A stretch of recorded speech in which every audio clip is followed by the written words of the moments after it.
Hello friends, welcome to my channel. இன்னைக்கு பாத்தீங்கன்னா நான் வேலை செஞ்சுட்டு இருக்கப்போ பயங்கரமான சவுண்ட் வெளியே கேட்டுச்சு. நான் வெளியே வந்து என்னன்னு பாக்குறப்போ ஃபுல்லாவே ஃபைட்டர் ஜெட்டா போயிட்டு இருக்குது. சவுண்ட் கேட்டு வெளியே வந்து கேமரா ஆன் பண்றதுக்கு முன்னாடி ஃபைட்டர் ஜெட்லாம் முன்னாடி போயிருச்சு.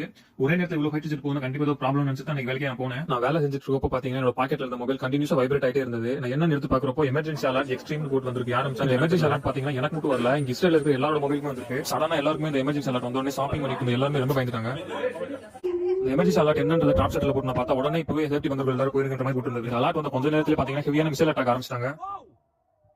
இந்த வீடியோ பார்த்தாலே தெரியுது ஏகப்பட்ட மிசைல் பாத்தீங்கன்னா கீழே வந்து விழுந்திருக்கு. சாதாரண மிசைல் இருந்தா மேலவே ஏர் ஸ்ட்ரைக் பண்ணி இது பண்ணிருப்பாங்க. ஆனா இது வந்துட்டு பேலிஸ்டிக் மிசைல் சொல்றாங்க. ரொம்ப ஃபாஸ்டா வந்து எல்லாருமே சொல்றாங்க. இது எத்தனை பேர் காயப்படுத்திருக்காங்க, எத்தனை பேர் இறந்துருக்காங்க சொல்லிட்டு யாருமே சரியா தெரியல. நார்மல் மிசைல் எஃபெக்ட் விட பேலிஸ்டிக் மிசைலோட எஃபெக்ட் ரொம்ப அதிகமா இருக்கும். இந்த வீடியோ பாருங்க.